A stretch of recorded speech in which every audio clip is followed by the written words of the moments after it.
Assalamualaikum warahmatullahi wabarakatuh. Kembali lagi bersama saya Mega Bagus Selambang di Data Science Masterclass with R. Di materi kali ini kita akan membahas tentang fungsi. Nah, dalam konteks data science ya, di R khususnya, fungsi ini memiliki peranan yang sangat penting. Jadi ini adalah pondasi yang sangat penting bagi teman-teman untuk bisa menganalisis sekian banyak jenis dan tipe data. Jadi langsung saja dibuka R Studio. Baik, sekarang kita sudah membuka R Studio ya. Saya akan menuliskannya di bagian script ya. Jadi untuk mendefinisikan sebuah fungsi, pertama kita definisikan dulu nama fungsinya. Jadi sebut saja misalnya coba ya, nama fungsi adalah coba, adalah function. Oke. Kemudian diikuti dengan tanda kurung ya. Nah, setelah tanda kurung, di dalam tanda kurung ini kita bisa memasukkan parameter apa saja yang diperlukan oleh fungsi ini ya. Atau bisa juga tanpa ada parameter sama sekali. Sekarang kita mulai dari yang mudah dulu ya, tanpa parameter sama sekali. Kemudian setelah itu kita lanjutkan dengan tanda kurung kurawal. Oke, kita enter maka otomatis penutupnya akan ada di bawah ya. Sekarang bisa dilihat ada indentasi ya, menjorok ke kanan. Nah, di sini kita bisa tuliskan apapun yang kita inginkan ya. Sebut saja misalnya saya hanya ingin mencetak print ini adalah fungsi coba. Oke, kemudian ini saya eksekusi. Ya, nah untuk bisa memanggil fungsi ini ya, maka teman-teman bisa melakukannya di script atau bisa juga di sini ya, terserah ya. Saya lakukan di sini. Coba, kemudian diikuti dengan tanda kurung ya. Pastikan diikuti dengan tanda kurung. Oke. Sekarang kita coba tanpa tanda kurung dulu ya. Coba kita eksekusi. Maka nanti di bagian konsol akan keluarkan output berupa objek coba ini adalah sebuah function. Oke. Dan di sebelah kanan kita juga tahu bahwa coba ini adalah sebuah function ya. Lalu kita eksekusi ya, isinya adalah coba, script coba, isinya yang tadi sudah kita tuliskan di sini ya. Ini kita close. Oke. Nah, untuk bisa menjalankan fungsi perlu diperhatikan, maka harus dituliskan tanda kurungnya juga ya, kurung buka dan kurung tutup. Kalau kita eksekusi ya, maka dia akan menjalankan apapun yang berada di antara kurung buka kurawal dan kurung tutup kurawal ini ya. Kebetulan hanya ada satu, maka ini adalah fungsi coba. Jadi ini adalah bentuk fungsi yang paling sederhana. Sekarang kita coba tambahkan perintahnya. Jadi ini adalah satu baris ya. Kita tambahkan lagi print. Ini adalah baris kedua ya, seperti ini. Saya blok ya, Ctrl Enter. Kemudian yang coba ini saya eksekusi lagi. Maka nanti yang dieksekusi adalah segala sesuatu yang berada di antara dua tanda kurung ini ya. Ini adalah fungsi coba, ini adalah baris kedua. Oke. Selanjutnya kita akan mencoba menuliskan sebuah fungsi dengan ada isian parameter di sini ya. Coba misalnya fungsi baru ya. Fungsi baru adalah function. Oke. Function, kemudian saya isikan misalnya parameternya adalah A ya. Boleh ya, sekali lagi boleh ya.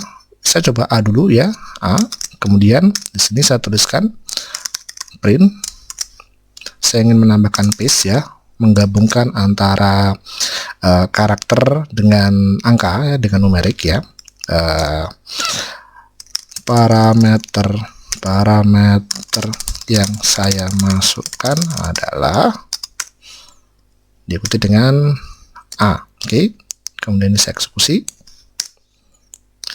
Di bawahnya saya coba panggil fungsi baru adalah ya, perhatikan kalau kita mengharapkan ada karakter di sini ya, maka harus menggunakan tanda petik ya. Misalnya oke gitu ya, oke. Maka nanti di sini parameter yang saya masukkan adalah oke ya. Tapi kalau misalnya kita ingin memasukkan sebuah numerik 12, maka tidak butuh tanda petik ya. Langsung dieksekusi. Parameter yang saya masukkan adalah 12 ya. Jadi parameter yang kita masukkan di sini akan dijalankan di fungsi yang berada di dalamnya selama dia memang dipakai ya. Maksudnya bagaimana? Maksudnya seperti ini. Kalau misalnya ini saya eksekusi lagi, saya copy ya. Fungsi baru adalah fungsi baru 2 ya, function A masih sama. Parameter yang saya masukkan adalah, jadi A-nya tidak saya panggil ya. Tidak saya panggil. Oke, seperti ini. Saya eksekusi. Saya coba di konsol langsung ya, fungsi baru 2.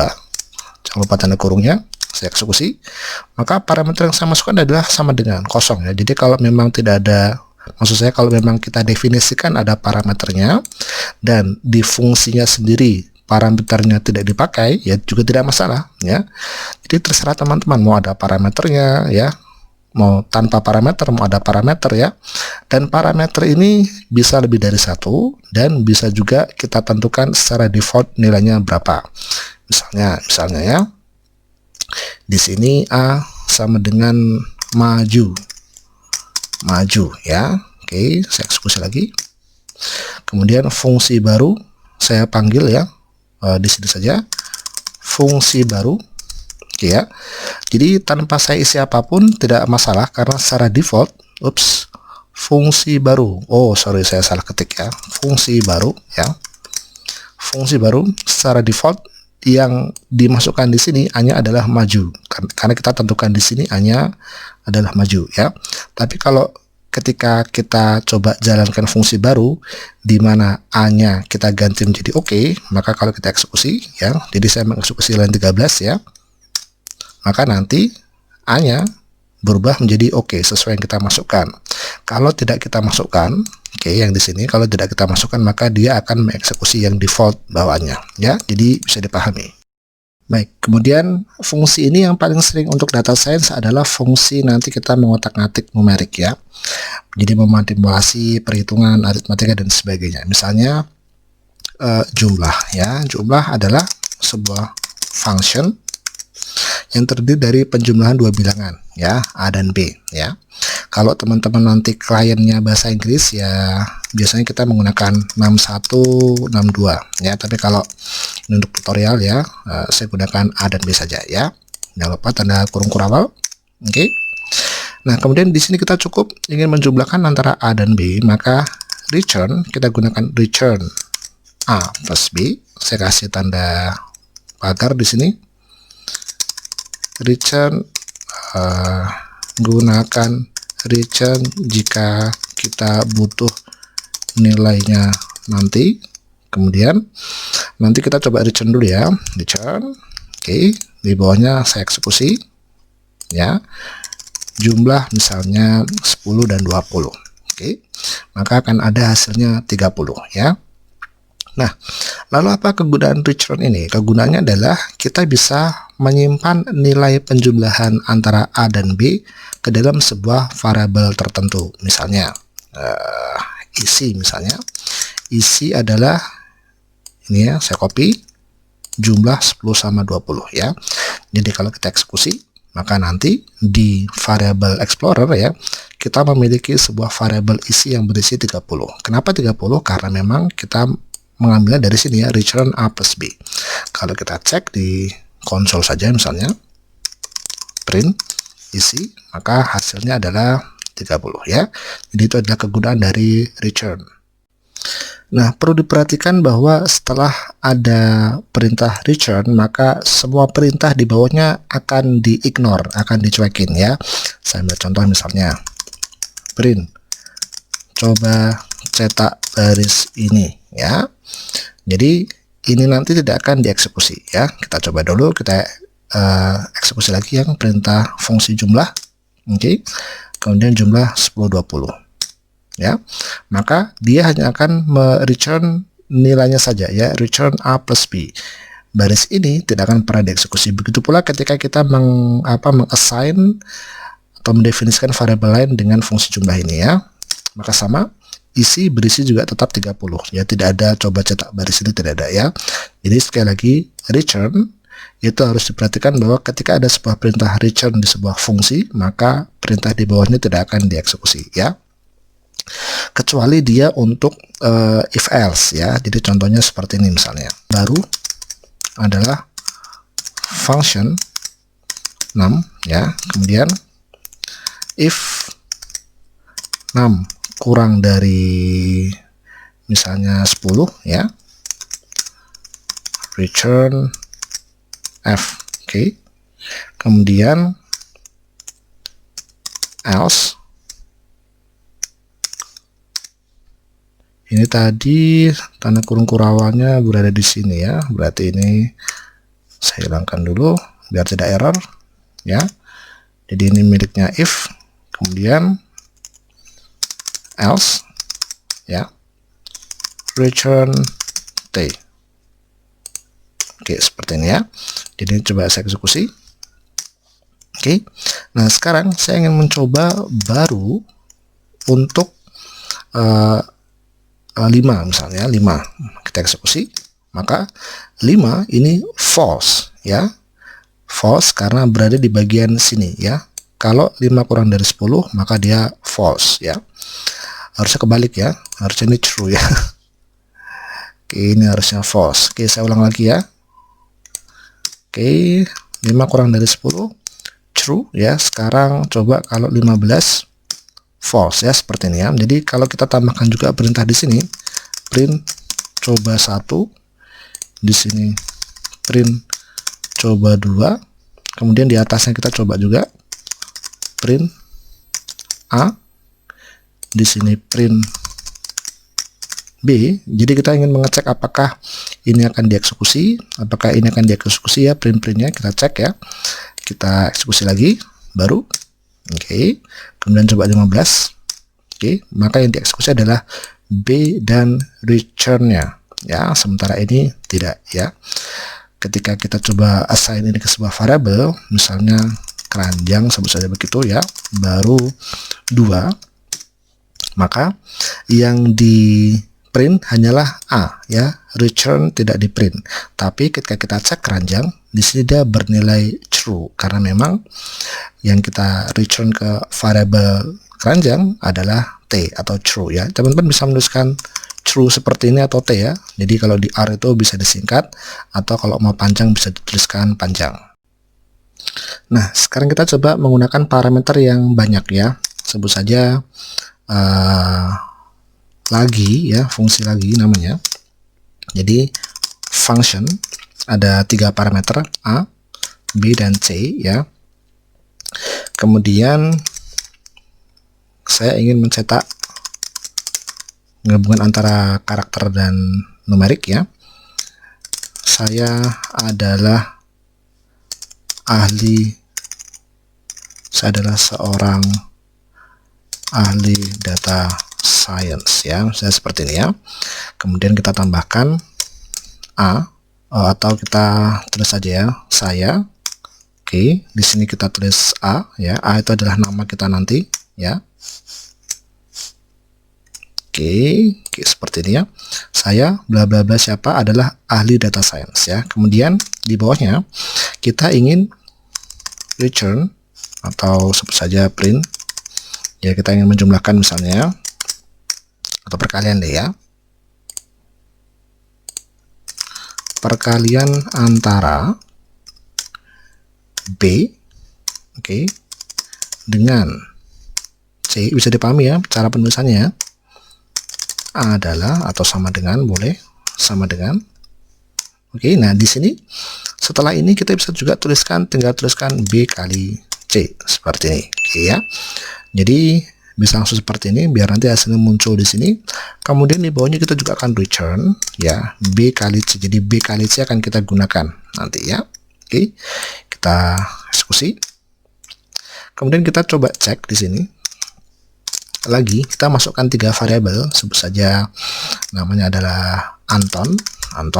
Kemudian perlu diperhatikan kalau memang mau memasukkan karakter, sekali lagi harus gunakan tanda petik ya, tapi kalau numerik tidak perlu tanda petik. Misalnya di sini saya tuliskan 20 dikalikan 3 ya. Jadi ini kita eksekusi. Saya Anton adalah seorang ahli data science ya. Perkalian antara 20 dengan 3 adalah 60 ya. Dari mana 60? B kali C, dan return B kali C ya. Sekarang kalau coba kita masukkan ini ke dalam sebuah variabel, hasilnya misalnya kota ya. Kota adalah, saya copy saja ini. Eksekusi. Maka kalau kita assign ke variabel, return-nya tidak akan muncul, tidak akan dicetak maksudnya ya, tapi return akan dimasukkan ke variabel kota ya. Jadi kalau dicek di sini kotaknya adalah 60. Bisa dipahami ya. Jadi fungsi ini kita bisa memiliki banyak variabel, Dan dalam banyak variabel ini kita juga bisa menggunakan return-nya untuk sebuah variabel tertentu nanti. Dan di dalamnya juga untuk mengeksekusi sebuah perkalian, aritmatik atau apapun cukup ketikkan seperti ini ya. Jadi simple sekali. Nanti ada contoh soal tantangan bagi teman-teman untuk bisa menguji pemahaman teman-teman tentang fungsi di R ya. Baik, di sini kita juga bisa membuat default ya. Jadi misalnya sebut saja di sini Budi ya. Jadi kita eksekusi. Oke. Maka nanti kalau lagi kita bisa definisikan B sama dengan 20, C sama dengan 100 ya. Maka di sini saya Budi ya, saya Budi. Kalau memang teman-teman sudah punya default agar bisa meskip apa istilahnya, melewati A. Jadi kalau teman-teman misalnya tuliskan seperti ini ya, 20 100, maka nanti akan error. Kenapa akan error? Karena kita butuh 3 argumen, tapi teman-teman di sini cuma menuliskan 2 argumen ya. Maka agar tidak error, bisa delete. Agar tidak error, kita definisikan dengan jelas parameter apa yang ingin kita definisikan. Di sini saya tuliskan B sama dengan 20, C sama dengan 100 ya. A tidak perlu kita definisikan karena ketika kita pertama kali mendefinisikan A, kita sudah tuliskan bahwa A secara default adalah Budi. Jadi walaupun A tidak kita tuliskan, R sudah tahu bahwa A adalah Budi ya. Jadi begitu ya. Agar tidak error, kalau butuh sekian banyak parameter, kita bisa langsung apa istilahnya tuliskan parameter apa yang ingin kita definisikan di sini ya. Nah, saya ingin menjelaskan perbedaan antara print dan return ya. Perbedaan print dan return ya. Ini saya konsol, saya hapus dulu, Ctrl L ya. Jadi misalnya seperti ini, saya punya 2 fungsi ya. Pertama adalah apa enaknya ya, hebat ya. Ini saya pilih kata-kata positif ya sebagai fungsinya ya. Kemudian fungsinya adalah cukup penjumlahan saja, sederhana, A dan B ya. Pertama kita gunakan return A plus B. Oke. Kemudian fungsi yang kedua adalah hebat 2 sama A dan B. Tapi kali ini kita gunakan print A dan B ya. Oke. Kita eksekusi. Oke. Kemudian di sini kita definisikan balok 1 adalah hebat, 2 dan 3. Balok 2 adalah hebat 2 dan 3 ya. Kita lihat perbedaannya, kita eksekusi bersama-sama ya. Oke, jadi kalau balok 1 karena dia menggunakan return ya, dan kita assign dia ke variabel balok 1, maka hasilnya tidak akan muncul di layar ya. Hasilnya tidak akan muncul di layar, tapi nilai 5 2 tambah 3 akan muncul di sini 5. Oke. Dan hebat 2 karena dia menggunakan print ya, maka ketika kita eksekusi dia di-assign ke dalam sebuah variabel dengan nama balok 2, maka hasilnya pun akan muncul di layar, maksudnya di konsol ya. Hasilnya akan muncul di konsol dan nilai 5 akan dimasukkan ke balok 2 ya. Loh Pak, tadi kan Bapak bilang bahwa return itu digunakan untuk mengassign variabel di mana nanti kita ingin menggunakan nilainya. Tapi kenapa di sini print juga bisa? Ya, print juga bisa, tapi secara konsensus ya, kesepakatan ya, lebih baik menggunakan return. Dan perlu diperhatikan kalau ada banyak print ya, kalau ada banyak print misalnya seperti ini ya, print A kali B ya. Jadi hebat 2 ada 2 print ya, A kali B. Oke. Maka nanti kalau ada 2 print, yang dimasukkan adalah yang paling terakhir. Oke, saya eksekusi lagi. Maka balok 2, dua-duanya sama-sama dicetak, tapi yang masuk ke dalam balok 2 adalah yang terakhir ya. 2 kali 3 adalah 6. Ya, jadi itu bedanya ya. Tapi kalau return, kalau ada 2 return, oke, saya eksekusi, maka yang dieksekusi adalah yang return pertama. Pertama kali ada return, maka dia yang akan dieksekusi. Dan karena tadi sudah saya jelaskan bahwa kalau sudah ada return maka semua perintah di bawahnya akan dicuekin ya. Jadi perlu diperhatikan kalau memang teman-teman ingin menyimpan hasil dari perhitungan apapun ya, aritmatika ya atau apapun, maka sangat direkomendasikan menggunakan return dan tidak menggunakan print. Sekali lagi, kalau ingin menggunakan hasil perhitungan, gunakanlah return dan bukan print ya. Jadi itu adalah perbedaan antara print dan return.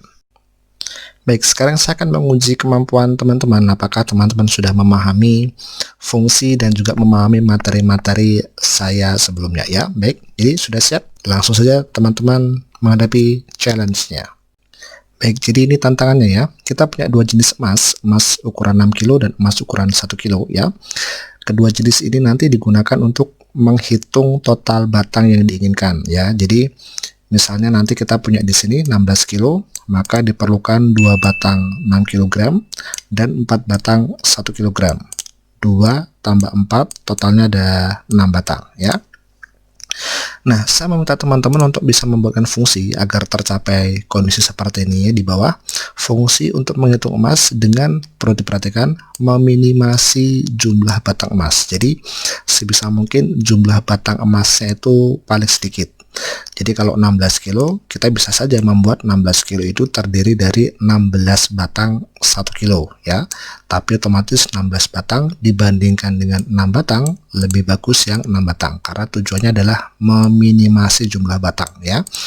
Jadi buatlah fungsi agar bisa mencapai ukuran seperti ini dari dua jenis 6 dan 1 kilo ini, dimana nanti dia harus bisa mencetak berapa banyak batang 6 kg, ada berapa banyak batang 1 kg, berapa banyak total batang emas yang dipakai, jumlah antara 6 kilo dan 1 kilo, batangnya ya, bukan kilogram tapi batangnya. Kemudian terakhir harus ada fungsi return di mana total batang emas nanti ini bisa kita assign di sebuah variabel ya. Jadi simple ya. Nanti kalau ada 16 kilo maka nanti dia bisa mencetak total batang 6 kilo adalah 2 batang, total batang 1 kilo adalah 4 batang, total batang keduanya adalah 2 plus 4, 6 ya. Dan nanti ada fungsi return ya. Oke, seperti itu ya. Jadi langsung saja dikerjakan. Baik, selamat bagi teman-teman yang sudah bisa mengerjakan challenge-nya ya. Atau bagi yang belum, atau bagi yang ingin mengerjakan bersama-sama, mari kita kerjakan bersama-sama ya. Jadi mari kita cari dulu logikanya seperti apa. Karena kita ingin meminimasi, maka otomatis kita gunakan satuan yang paling besar ya. Jadi 6 kilonya bisa berapa batang terlebih dahulu ya. Misalnya kalau 16, maka 16 dibagi 6 ya adalah 2 ya. Kemudian 2 ini sisanya ada berapa? 16 kurangi 2, 4. Otomatis 4 akan menjadi ukuran 1 kilo. Maka pertama kita harus mencari sisa dari pembagian 6 ya. Oke, sebut saja fungsinya adalah jumlah emas ya. Jumlah emas adalah sebuah function yang diisi oleh sebuah angka. Angka ini nanti kita masukkan angka 16 atau berapapun nanti ya. Oke. Kemudian kita definisikan variabel di dalamnya. Jadi di dalam fungsi kita bisa mendefinisikan variabel ya. Tapi variabel ini bersifat lokal ya. Artinya dia hanya dikenali di dalam fungsi ini saja. Jadi kalau saya tulis sisa, kemudian di luar ini saya panggil sisa, maka dia tidak akan didefinisikan. Artinya R akan error nanti ya. Jadi sekali lagi, variabel di dalam fungsi itu bersifat lokal. Oke. Baik, lanjut lagi. Sisa ini adalah 6 mod ya. 6 ya. Mod ini artinya kita mencari sisa dari pembagian. Sebut saja misalnya 9 mod 2, maka hasilnya adalah 1. Karena 9 bagi 2 adalah 4. 8 ya. 8 kurang selisih antara 9 dan 8 adalah 1 ya. Atau misalnya 10 mod 2 adalah 0 karena 10 habis dibagi 2 ya. Paham ya? Jadi ini nanti kita gunakan untuk bisa melihat berapa banyak batangan 1 kg. Oke. Ini untuk emas 1 kg ya. Kemudian kita cari pembagiannya. Hasil bagi dia bisa habis dibagi berapa oleh 6 ya. Jadi cukup 6 dibagi 6 ya. Tapi permasalahannya kalau kita 16 dibagi 6 itu hasilnya kan koma, maka koma ini harus bisa dibuat menjadi integer. Kita ambil angka depannya saja ya. Maka agar dia bisa menjadi integer, ada sebuah fungsi di R yang disebut dengan s integer. Oke, seperti ini ya. Oke, ini untuk emas 6 kg ya. Kemudian setelah itu kita cukup print paste ya, paste hanya untuk mencetak ini 1 sampai 3 ya. Emas 6 kg yang dipakai adalah untuk emas 6 kg kita gunakan yang hasil bagi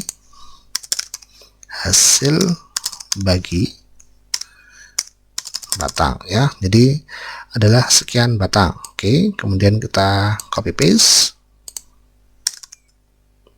Ini 1 kg, kita gunakan sisa di sini, variabel sisa maksudnya ya. Kemudian totalnya ya, total batang emas yang dipakai adalah sisa plus hasil bagi.